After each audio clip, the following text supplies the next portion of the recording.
Purple dead nettle is often found alongside henbit, which is easily mistaken for it since they both have similar looking leaves and similar bright colored flowers. They can be distinguished by the stalked leaves of red dead nettle on the flower stem compared to the unstalked leaves on henbit. Most of the other plants that might be confused with, such as henbit, woolly mint, and catnip, are edible as well. Woolly mint and catnip have strong scents that are different from dead nettle's strong earthy scent. They also do not get strongly purple like purple dead nettle.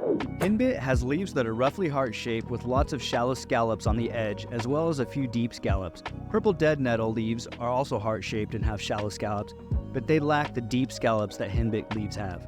Henbit's leaves attach to the stem in pairs with significant spacing between most pairs. Purple dead nettle, on the other hand, has long, gangly stems, followed by a bunch of pairs of leaves at the top in the summer. In the spring, dead nettle does have spacing between leaf pairs as well. Both dead nettle and henbit have square stems, but dead nettle's stems are significantly bigger. There is some variation in how these plants grow, but typically purple dead nettle gets bigger than henbit. Henbit is also edible and could be used in this recipe instead of dead nettle, but it's always good to know exactly what plant you are eating. Weeping Charlie has also been mistaken for purple dead nettle, which can also be called gill over the ground or ground ivy. It has a minty smell and similar purple flowers like purple dead nettle.